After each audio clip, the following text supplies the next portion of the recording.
ఓం మహాగణాధిపతయే నమః. ఓం గురుభ్యో నమః. ఓం శ్రీమాత్రే నమః. పరమేశ్వర స్వరూపమైనటువంటి జ్యోతిష, వాస్తు మరియు ఇతర అనేకమైనటువంటి శాస్త్రములను మనకు అందించినటువంటి మహర్షులకి నమస్కారం. హయగ్రీవ హయగ్రీవ హయగ్రీవేతి యో వదేత్ తస్య నిస్సరతే వాణి జహ్నుకన్యా ప్రవాహవత్.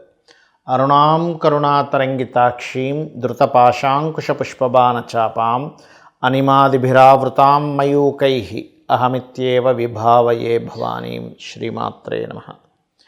ప్రేక్షకులకి ఆ లలితాంబిక అమ్మవారి యొక్క అనుగ్రహం పరిపూర్ణంగా కలగాలని మనస్ఫూర్తి కోరుకుంటూ మనం ఈరోజు చెప్పుకోబోయేటువంటి వార ఫలితాలు ఏ రోజు నుంచి ఏ రోజు వరకు అని చూసుకున్నట్లయితే 8వ తేదీ నుంచి 14వ తేదీ వరకు ఉంది.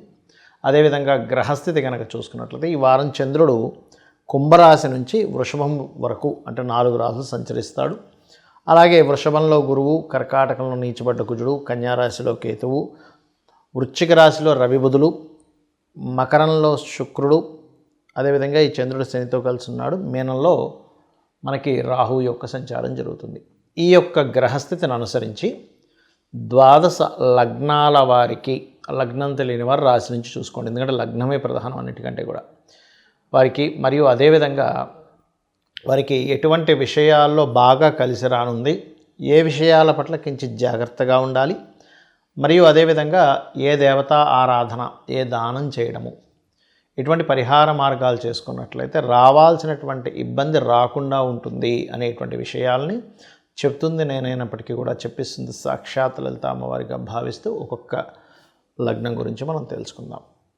తులాలగ్నము, తులారాశి. తులవారి కనుక చూసుకున్నట్లయితే లగ్నాధిపతి చతుర్థ స్థానంలో ఉన్నందుకు కంఫర్ట్స్, లేకపోతే ఏదైనా కొత్త వస్తువులు కొనుక్కోవడము, కంఫర్ట్గా ఉండేటువంటి కొన్ని మీరు అనుకుంటున్నవి కొంతవరకు ముందుకు కదలడము. అంటే ఇలా ఉంటే నా ఆఫీస్ ఇలా ఉంటే కంఫర్ట్గా ఉంటుంది, లేకపోతే నా గృహంలో ఇలా అందంగా క్రియేట్ చేసుకోవాలి, ఇట్లాంటివి ఏవైతే ఉంటాయో, లేదా ఫ్యాషన్ డిజైనింగ్ రిలేటెడ్ సంబంధించి నేర్చుకోవడం, ఇటువంటివి స్పష్టంగా చూపిస్తున్నాయి. కాబట్టి తులాలగ్నానికి 2లో ఉంటూ 2వ అధిపతి నీచబడి ఉన్నాడు. కాబట్టి కొంచెం మీరు మాట్లాడేటప్పుడు మీ ఉద్యోగ సంబంధించినటువంటి విషయంలో కొంచెం జాగ్రత్తగా ఉండాలి. ఎందుకంటే మీకు దశమ స్థానంలో కుజుడు నీచబడి ఉన్నాడు, వృత్తి స్థానంలో. కాబట్టి వాక్కు, మాట, కుటుంబ సభ్యుల మూలంగా కొన్నిసార్లు ఉద్యోగ సంబంధించిన విషయంలో కొన్ని మార్పులు చాలా స్పష్టంగా చూపిస్తున్నాయి. కాకపోతే ఇక్కడ కొంచెం షార్ట్ జర్నీస్ కూడా ఉన్నాయి మీకు కొంచెం, ఎందుకంటే చర్రాసుల్లో ఉన్నాడు కాబట్టి లగ్నాధిపతి కావున మీకు షార్ట్ జర్నీస్ కూడా బలంగా చూపిస్తున్నాయి. విదేశాల్లో స్థిరపడాలని చేసేటువంటి ప్రయత్నాలు కూడా ఫలిస్తాయి. కాకపోతే సంతాన సంబంధించిన విషయంలో పంచమంలో శని నీచబడ్డ కుజుడితో చూడబడుతున్నాడు. కాబట్టి రాజకీయ సంబంధించిన విషయాల్లోని, ఫ్రెండ్స్ విషయంలోని, సంతాన సంబంధించిన విషయంలోని కొద్దిగా మీకు స్ట్రెస్ అనేటువంటిది ఉంటుంది. కాకపోతే ధైర్యంగా కొన్ని పనులు చేస్తారు. 6లో రాహు ఉన్నందుకు ధైర్యంగా తీసుకునే కొన్ని స్టెప్స్, శత్రువుపై జయం, ఇలాంటివన్నీ కూడా ఉన్నాయి.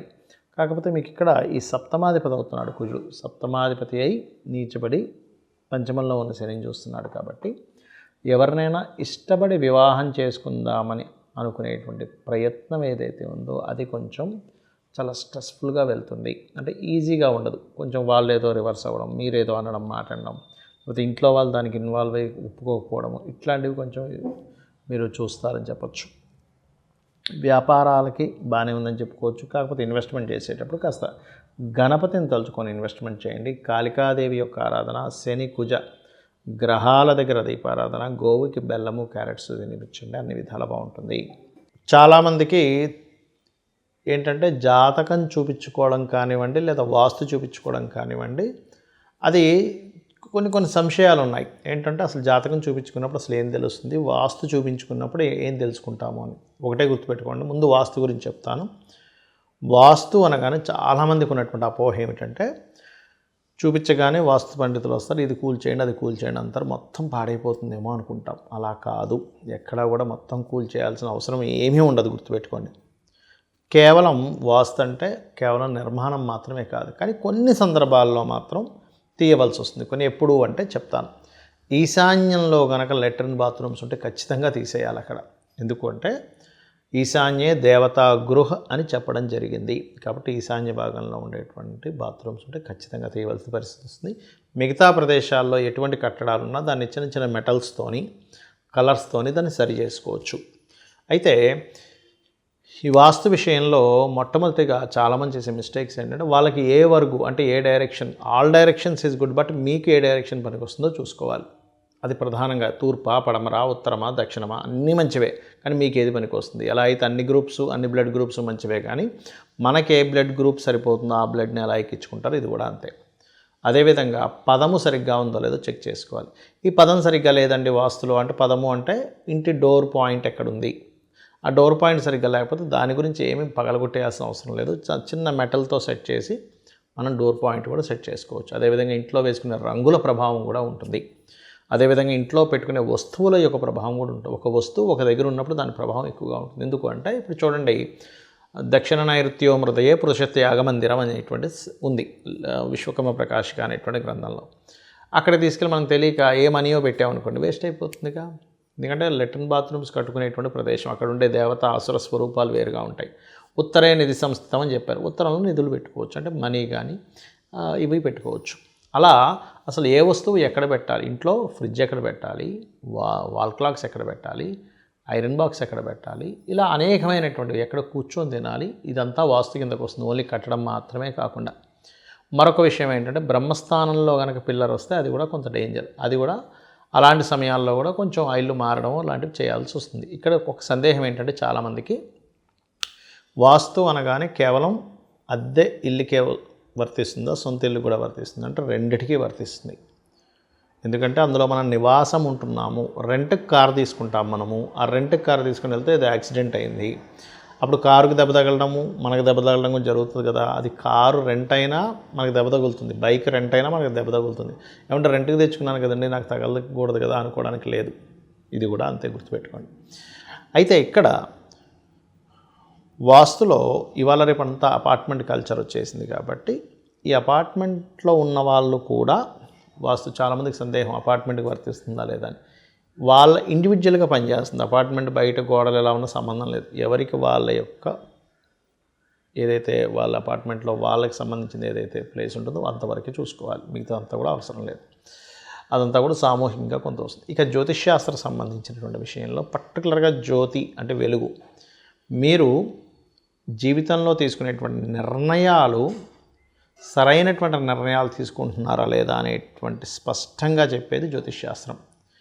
భూత భవిష్యత్ వర్తమాన కాలాలని, అంటే గతంలో కొన్ని ఇన్సిడెంట్స్ మీకు, అంటే ఇంట్లో వాళ్ళకి సంబంధించినవి కావచ్చు, మీకు సంబంధించినవి కావచ్చు, కొన్ని ఇన్సిడెంట్స్ మ్యాచ్ అవుతాయో లేవో చూసుకుంటారు మొట్టమొదటిగా. దాని తర్వాత చూసుకున్నట్లయితే ఇప్పుడు నడుస్తున్నటువంటి సిచ్యువేషన్లో మీరు ఎటువంటి ఇబ్బందులు ఎదుర్కొంటున్నారు, దాని నుంచి అమ్మవారి ఆరాధన చేసుకుంటూ ఎప్పుడు కూడా గుర్తుపెట్టుకోండి, డబ్బులు మన దగ్గర లేకపోయినా కొన్ని వేలు లక్షలు ఖర్చు పెట్టేసి పూజలు చేయించుకుంటేనే మనం ఇబ్బందుల నుంచి బయటపడతామనేటువంటి భ్రమ నుంచి ముందుగా బయటకు రండి. డబ్బులు ఉన్న వాళ్ళు చేయించుకోవచ్చు, అదేం తప్పేం కాదు. చక్కగా పురోహితులను పిలిపించుకొని హోమమో, యజ్ఞమో, సత్యనారాయణ సంవ్రతమో, లేకపోతే ఇంకోటి ఏదో సుదర్శన హోమాలో రకరకాలు చేయించుకుంటారు, అదేం తప్పు కాదు. కానీ లేకపోయినా అప్పు చేసేసి మరీ చేయాలి అనేటువంటిది లేదు. అలా చేస్తేనే అమ్మవారు అనుగ్రహిస్తుందని, అలా చేస్తేనే గ్రహాలు శాంతిస్తాయని అనుకోకండి దయచేసి. మనస్ఫూర్తిగా మీ భావనతో చక్కగా అమ్మవారి దగ్గర దీపం పెట్టి వెలిగించి, మీరు ఏ దేవత సంబంధించిన అనుగ్రహం పొందితే మీ యొక్క ఇబ్బంది పోతుంది, ధన సంబంధించిన ఇబ్బంది పోతుంది, లేకపోతే రోగ సంబంధించిన ఇబ్బంది పోతుందని చక్కగా దీపం పెట్టుకొని ఇంట్లో కూర్చొని జపం చేసుకున్నా కూడా ఆ యొక్క దోషం పోతుంది, గుర్తుపెట్టుకోండి. అలాగే జ్యోతిష్శాస్త్రంలో ఏం తెలుసుకోవచ్చు అంటే, ధనము ఏ రూపంలో మీకు వస్తుంది, ధనం విషయంలో ఎప్పుడు జాగ్రత్తగా ఉండాలి, ఎలాంటి విషయాల్లో జాగ్రత్తగా ఉండాలి, అదేవిధంగా మీరు చేసే ప్రయత్నాలు ఎప్పుడు ఫలిస్తాయి, మీరు ఏ డైరెక్షన్లో నివసిస్తే మంచిది, మీ సంతాన అభివృద్ధి కోసం మీరు ఏం చేయాలి, మీ అభివృద్ధి కోసం మీరు ఏం చేయాలి, వివాహం ఎంత ప్రయత్నం చేసినా అవ్వట్లేదంటే సరైన సమయం ఉందా లేదా, ఇప్పుడు లేదా ఇంకా ఫ్యూచర్లో ఉందా, ఎప్పుడు చేసుకుంటే కరెక్ట్, ఇది తెలియక చాలామంది ముహూర్తం పెట్టుకున్నామండి ఫెయిల్ అయిందంటారు. కాదు, అక్కడ మీరు చేసుకున్న సమయం కరెక్ట్ కాదు, లేదా మీకు 2 వివాహాల యోగం ఉందా, అలాంటప్పుడు అర్క వివాహము, కుంభ వివాహం చేస్తారు. అదేమైనా చేసుకోవాలా, ఇక్కడ సెటిల్మెంట్ ఇక్కడ ఉందా, విదేశాల్లో ఉందా, లేనట్లయితే ఎన్ని బిజినెస్లు చేసినా కలిసి రావట్లేదు, ఇప్పుడు ఏమైనా దశ కలిసి రావట్లేదా, లేనట్లయితే ఇంత ఇంటెలిజెంట్గా ఉండి కూడా ఎందుకు జాబ్ రావట్లేదు, వీళ్ళకి ఏమైనా బిజినెస్ యోగం ఉందా? చాలామంది జాబ్ కోసం వెంటపడుతుంటారు కానీ వాళ్ళకి బిజినెస్ యోగం ఉంటుంది. అదేవిధంగా ఇన్వెస్ట్మెంట్స్ దగ్గర నుంచి, ఉపాసన చేయవలసిన దేవత దగ్గర నుంచి ప్రతి ఒక్కటి కూడా మన జన్మజాతకంలో చాలా స్పష్టంగా ఉంటుంది. అవి తెలుసుకున్నట్లయితే ఆ రూట్ ఎప్పుడైతే తెలిసిందో మనం గమ్యాన్ని చాలా సునాయాసంగా ఎలా అయితే చేరుకుంటామో, జాతచక్రంలో మనం పూర్వజన్మలో చేసిన కర్మ ఏ రూపంలో మనల్ని వెంటాడుతుంది, దానికి ఎటువంటి పరిహార మార్గాలు చేసుకోవాలో తెలుసుకొని చేసుకున్నట్లయితే అన్ని విధాలా బాగుంటుంది. మరియు మీరు ఆ లలితాంబిక అమ్మవారి యొక్క అనుగ్రహం పరిపూర్ణంగా పొందాలని మనస్ఫూర్తి కోరుకుంటూ శ్రీమాత్రే నమః.